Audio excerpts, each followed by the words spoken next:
My name is Alan Roberts. Thank you for tuning in. Please do share this video as well as all my other videos. I appreciate it very much. Make sure you've liked, followed, subscribed, notification bells, all that stuff, no matter what social media platform you're on. And when you're done with that, check out the links in the pinned comment below, description box below, or in the bio up above. That way you can get notified when our non-stimulant, non-thermogenic-based appetite suppressant No Morbidity comes back into stock at either tigerfitness.com or the Ambrosia Collective. It is a combination of 4 patented ingredients at their clinically tested human doses.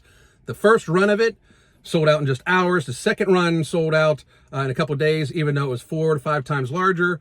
This run is going to be much even larger than that. However, we're expecting it to sell out even faster. The demand has gotten very, very high. We have many people that have been using it, reporting back in, saying they've lost 10 to 15% of their body mass in just 2 to 3 months. So please do check this out. It is a way to help gain control of your lifestyles. It is a tool used to gain control of your lifestyle in a state of diminished hunger with better cortisol control. So please do check that out. Now, today, I wanted to talk about Abercrombie and Fitch being a complete irresponsible rag and glorifying obesity, but we have to change that up a little bit because you see, they posted this ad the other day with this woman who is clearly visibly ill. Now, I understand that in society, the pendulum has swung so far to one direction that me saying that this woman is very clearly, visibly ill is somehow shaming. Like, me saying the words is somehow harder on her or harder for her than the actual visceral fat that is choking out her organs and causing heart disease and diabetes and everything like that in her body.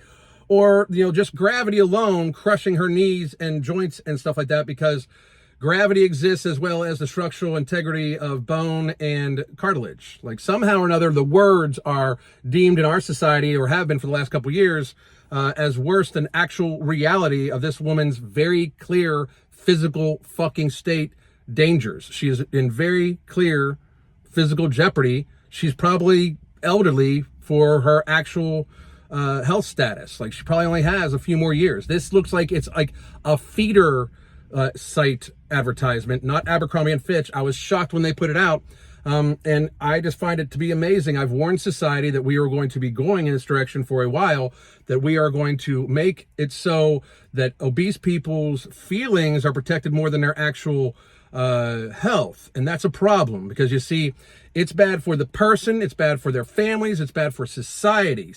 Being healthy should be viewed as a societal obligation, especially in a society that has shared healthcare costs. We just went through 2.5 years of worrying if the healthcare system was going to be able to take a bad cold, when in fact, well over 50% of all the resources used in our healthcare system are from chronic lifestyle-driven illnesses that could be avoided, including gorging yourself on too much food, as this woman does, smoking too much and drinking too much. The vast majority of healthcare resources and of healthcare shared spending in America is from gluttony. It's from being obese, from our society being indeed fat as fuck, as this woman is fat as fuck.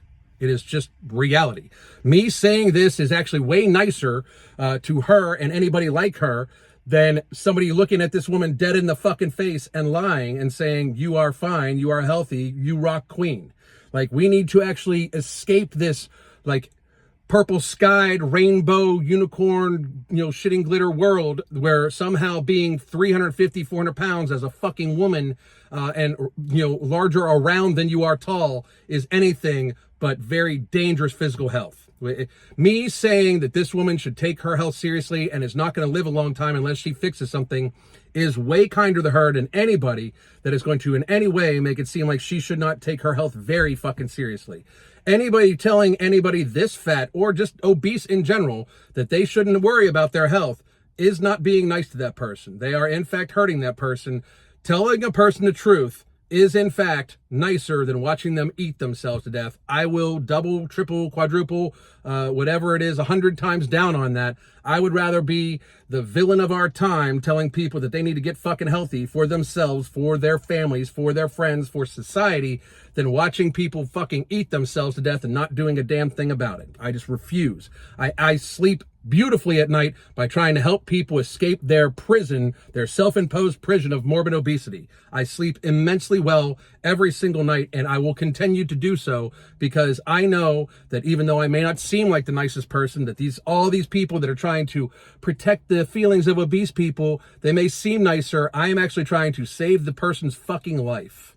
Reality actually exists, and Lo and behold, because I was going to make this video basically dogging Abercrombie and Fitch, maybe they are waking up to reality, because the outcry on Twitter and on Instagram and other places was so large about this glorification of this woman's very seriously ill fucking state that they took the fucking ad down. I'm starting to see comedians and everything like that actually joke about fat people again, when for the last 2.5 years, even though, again, we closed down mainly protect elderly people and people with chronic lifestyle-driven illnesses, fat people mostly, I'm seeing people start to joke about it, which is good for society.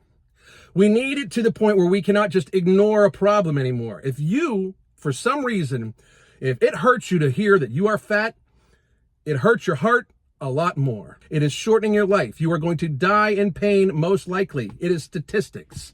Like, you need to understand that being fat is indeed bad for us. The societal suspension of this truth up until now in the last couple of years has caused the obesity rates to skyrocket. The amount of chronic illness and disease is just going to be immense. 77% rise in childhood diabetes. There's been a 77% increase in the rate of childhood diabetes in the last couple of years due to our denial that being a glutton is bad for you. It is time, people, and I'm happy to see that the pendulum is starting to swing back. My only worry is that it's going to swing back too far. We need people to just enter reality. We need people to try to get more active. We do not need people to make it so it is just this incredible societal ugly thing where we are trying to actually shame anybody. I offer this up as a compromise, as reality. Anybody that is trying to be better for themselves, for their family, and for society should be applauded and helped as much as humanly possible. We should be encouraging these people. If you indeed are fat as fuck, if you are fat and you are trying to help yourself and help your family and help society by getting control of your appetite, by getting control of your weight, by getting control of your habits, I applaud you. You are one of today's fucking heroes. I understand you may have made mistakes in the past that have led you to be fat as fuck, faff, but I can tell you that I do applaud and respect you. I do not respect people that are just going to sit there and pretend as if being 400 fucking pounds is some way healthy or nobody else's business, when we literally live in a society with shared healthcare costs, of which the massive majority of which the burden of societal healthcare and resource usage is from chronic lifestyle-driven illnesses, in a time when we are trying to worry about the healthcare system to a degree that we closed all of fucking society down. It is time to enter reality, and I believe we are doing so. However, it is also time for those of us that have been screaming about it for a long time, or those of us that have already seen the light and have gotten healthier, to make sure we do our very best to still point out when people are in denial of this, but also make sure that when somebody is posting a W, that they are trying to do better, that they are trying to be healthier, that they are trying to indeed escape from the prison of morbid obesity that they have built for themselves, that we reach out and try to help them and encourage them. And I'm hoping that the pendulum can just swing back to a nice state of health where we, the people, can once again take care of each other and look out for each other, instead of it being this massively divisive thing where we societally lie to each other's faces. It is time for we, the people, to take care of each other, make us healthy again. It is time to make America healthy again. God damn.